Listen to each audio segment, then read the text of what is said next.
Don't ask, grab reactions, jacked attack with every word, then act with class as they hear me snap. I got nothing to lose, cause I fought and felt the bruise. Now I'm not the one confused, call the shots and they produce. I ain't lost, I'm finally loose, pick a new silver excuse. I need the views to boost me to a new abuse of being used. Everybody wants a piece now, y'all can rest in peace now. You're dead to me, so peace out. Remember, you're just freaked out. Get ready for defeat now.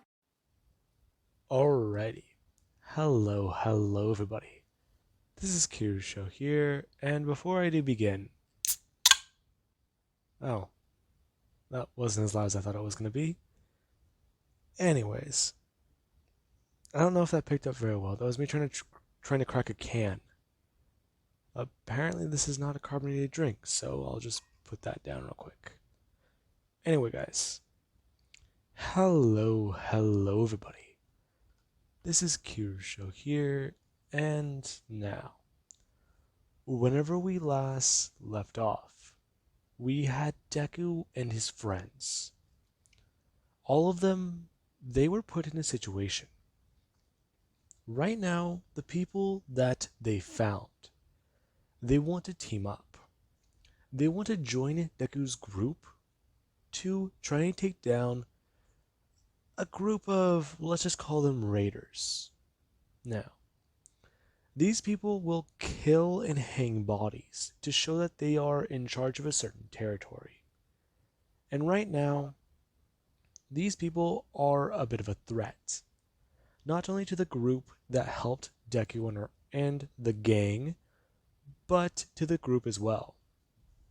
Now, with that being said, these people want to team up and not only possibly get out of the city with Deku and his friends, go to their base, but there's also the possible chance that if they all do work together, they can take out this threat and try to work towards rebuilding and helping out society, aka trying to take down more zombies and thin the herd that's inside the city. Now, with that being said, we do pick up with Deku, where it has been about 2 weeks since him and Momo did kiss, as it's almost been a month, or just about a month since Deku cut off his arm. And this amount of time, Deku, he has gone back and forth with the leader of the opposing faction. The two of them both talking and trying to figure things out. Deku and his people, they're lucky.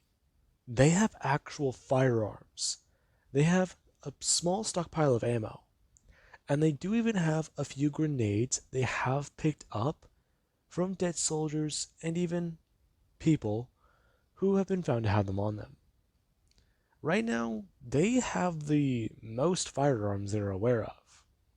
Meanwhile, this opposing faction, they only have handguns and small amounts of ammunition they've been able to scavenge from not only dead police officers, but also dead soldiers. As well as the idea they've had to just simply use those guns for missions on the outside walls. Basically, if you're inside the wall, turn in your gun. If you go out, here you go. Now, Deku and this person, they have been at a bit of odds. Deku, he still does want them to gather more information, since if that group knows they're around the city, and they have yet to attack them or interact with them, fact is, they think that they might just be a small group that is scavenging by. They might have an eye on them, yes. However, they have not reacted because they do not view them as too much of a threat. Or they might just be too far outside the territory. And the leader of the opposing faction, he doesn't understand what Deku does mean. However, he also is sort of paranoid in his own way. Him expressing to Deku that if he is going to try to send his people out there to possibly get caught, he doesn't want them to be caught out there with nothing more than a few bullets. And Deku, he's come up with a bit of an idea. He'll spare one of their rifles, and even one of their grenades, as well as at least another clip of ammunition. The man, he would agree to these terms. However, he still is very skeptical. While yes, scouting and doing all this stuff would be difficult, there also was something that Deku did mention. They have an inventor on their team. This actually causing the person in the line to somewhat perk up. As Deku does bring up the idea, he can possibly get her to make something that will allow them to spy on the opponents a lot more easily. And if that can be done, will he agree to the terms? And the man, he does actually eagerly agree. As Deku, he does know about Mei Hatsume's goggles. He knows that if she could repurpose those, then they could be a big help. Even possibly creating another pair. And Deku, he does somewhat wonder. Him walking to the tech lab, or just a room that's been repurposed, that we'll just call the tech lab, and finding Mei Hatsume. Now, she's actually in the room, sitting down. She's dismantled nearly every electronic device in the mansion. Right now, there's only a few remaining TVs, and they've been trying to at least view the news to see if they get anything that could potentially help. So far, there's been no updates. They are still on the please stand by and reruns area. Nothing has really shown up or changed. And this does still concern them. If there's no emergency broadcast being sent out, then that means the government, along with the military, they all may have fallen. And this, yeah, it will be a major turning point. As Deku, he does walk into the room, and Mei, she actually does somewhat turn to him. Oh, hey, Izuku. I can't talk to you right now. I'm a bit busy. I'm in the middle of inventing something.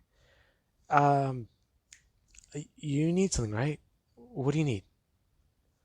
May, chill out on the coffee. Seriously, we get like 5 bricks of this stuff every time we go out scavenging, and I feel like you run through more than that. Got it. But what do you need? I'm kind of busy at the moment. Do you think that you can create something to spy on people? Um, in what way exactly? In the way of an opponent from a very far distance, like a sniper scope. Oh, actually, that would be relatively easy. Her actually going to point out onto the table, talking about how, of the many inventions he's created, she actually does have something quite similar to that. Her holding up a pair of goggles, talking about how she was trying to create night vision goggles. However, all she would really need to do for these things is do a few minor adjustments and they should be ready to go. As well as her going into the science about it, as well as to what the resources would be. As Deku, he does tell her that they can get right on that. And Mei, yeah. She does get to work on repurposing this, after Deku explained to her what they needed it for. And this has got her more eagerly fired up as to what she might find. Now, we do actually have later on into the day, where Deku, after at least running these over, along with the small amount of equipment that will be given to these people, he did meet face to face with somebody at the gates. As Deku, he does step forwards and go to bring up his right hand, him holding up a bag, informing them that he's Izuku, and this is what they'll need. Deku carefully setting it down, as he does inform them that if any of them are to ask questions, or do have further questions about them, the items, just give him a call on the radio. As Deku does walk back over to the car and go to leave. As the gates were opening, people were trying to stop Deku, since it does seem strange. How can a guy with one arm survive? And that is something Deku, he really didn't want to have to try to explain, as he does still feel handicapped. As we do cut to later on in the night, where Deku he is outside and speaking on the radio, as he's taking down notes to what he's being told by somebody on the other end. Now, Deku he's talking to somebody, and they're actually communicating via other radios to somebody outside the walls, basically spying on their enemy, as they're talking about a few things and exactly what they do see. And Deku he's actually trying to make mental notes, as well as trying to make some battle plans. Now, we do have where Momo she has come walking outside, and she does sit down across the stairway from Deku. Deku actually leaning against the wall, as he does at least have his knees up with his notebook on them. As the moonlight's illuminating it, and Deku he's able to see what he's writing. Him going to look up as he does see Momo before looking back down. Deku actually going to put his pencil down and then go to press on the radio, bringing it up to his mouth and asking exactly if they're going to continue or is that all for right now. For right now, yes. They aren't seeing anything else. The goggles are working fine, especially on a night like tonight. For right now, they're saying that they don't see too much, but something is going down. Maybe. I'll contact you further with any updates. It might be a while. Deku, at least saying that he understands, as he does go to set the radio down to his right. Him going to set his notebook down, as well as tossing his pencil down, as he does go to lean back up against the wall and go to look up. Deku going to grab a bottle and go to pour it into a glass that is at least 3/4 of the way empty. Deku going to bring the glass up to his mouth as he does ask Momo exactly what she's doing out here, as he does go to take a sip. I was curious to know what you're doing. Deku to say. Him trying to relax. I'm still planning things out. This is all fucked up, I know. But at this point, everything I'm being told, it confirms it more and more. We have to take them out. I know. But seriously, I just don't think it's right. These people, how could they just do what they do? Because some people are just inherently evil. Deku does say, him looking down, as Momo, she actually does stare at Deku for a second. She doesn't know if he's applying that to himself or just the enemy. However, right now, the enemy can be anyone they say it is. And for Deku, it does seem like he might be using that word a bit more internally. Do you regret it? Do I regret what? What you did to survive? No. I don't. Now, Momo should just stare at Deku. As Deku, he actually has go to grab his glass and go to drink a bit more. Her watching as Deku does take a larger swig this time before going to set the glass down. Everything I did in that room, it was to come back here. I don't want to die. And honestly, thinking back on it, I really did think I was toast. I remember it so clearly. My fear, the pain I feel in my body. Deku bringing his hand up to his chest, as he actually does somewhat run his hand over a scar he does feel under his shirt. He can still feel that cold metal piercing his skin, and it hurts. Momo actually asking him, as she actually does go to stand up and walk over. Her sitting down right next to Deku, as she does go to somewhat just sit there for a minute. Her right there on the step above Deku, asking him if he really does think that they'll all get out of this alive, though. Hmm? I I'm trying to do that. I'm trying to make sure that we ourselves don't put ourselves at risk. Okay, but what about them? Well, I don't know. We still don't know them. We've given them, what, guns and grenades. Even things to use to spy on people. At this point, they're better off than we've done. They owe us. Deku just continuing to talk. As Momo, she has asked Deku if he has a second glass. Deku just going to turn and grab his, is just going to hand it over to Momo, telling her that he really doesn't. But if she wants to share a cup, he doesn't really care.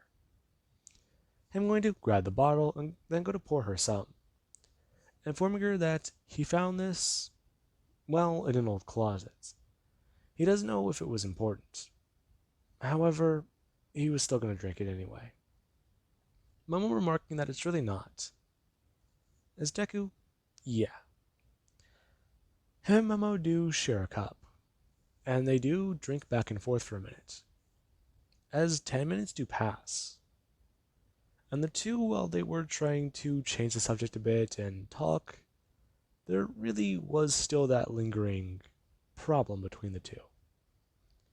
Deku, after finding a little bit more liquid courage, does ask the question. Why did she do it? Hmm? What? Why did you kiss me?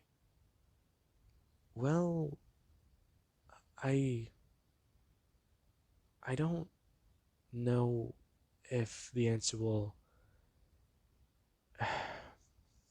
You might not like the answer, or you might love it. I don't really know what to say. This is all new to me. But you're, well, you're just amazing, Izuku. Deku actually looking towards her, as she has continued talking, expressing that over the last year, he's kept them all alive. Over the last year, everything Deku has done, it has been looking to the far future. Deku has tried over and over and over again to give them all hope, to try and get them to just continue on. And she herself, she feels like she came dangerously close to giving up, since she almost thought about going the same route as Ochako and Ida. And Deku, he does look at her whenever she does make this remark, as he does tell her that he does kind of get it, since he thought that that might be how he would go. And she does just stare back at him, kind of surprised and shocked at the statement. As Deku, he does express, the days he spent tortured, they felt agonizing and painful. However, there was just one problem. Whenever he got free and he knew he was infected, he thought he'd have to chop off his own arm. Momo actually a bit more horrified, learning that this is what Deku did. Him expressing that he thought that that wouldn't work. If it did, he'd get lucky and stay alive. However, if he woke up conscious and his, well, arm was still deteriorating, melting, then he thought about walking to the roof and trying to high dive. Momo kind of a bit more astonished at that statement. She knows that Deku, he tries not to show weakness. He tries to keep that face. He might fumble sometimes, but he still does keep it. However, there's this. There's no hiding that very clear, distinct response. Her just saying that she does get it, as she actually has to do one thing. she does go to grab the glass out of Deku's hands, and she does go to set it up and onto the railing where the stairs are. As she does set it down on a stone slab, she does go to actually do one simple thing. She does go to sit down on Deku's lap, informing him as she's going to bring her hands up to grab his face that he is still alive. Her going to bring her hand down onto his chest, saying that his heart is still beating. And his blood, it still flows. It is still warm. And right now, that's what he does need. Deku feeling her cold hands on his face as she is going to bring them up. And Deku, he does just think. Right now, he's in a situation he's never been in. He doesn't really know how to respond to any of this. Is this what he thinks it is? This feeling, this thing in his chest? Deku actually going to do one simple thing. Him going to bring his hand up and grab onto Momo. As the two, they start to kiss. And Deku, he doesn't really pull back this time. He doesn't feel scared. He doesn't feel surprised. And Momo, she does feel a bit more happy this time. Deku, he feels the same. That's what she's thinking.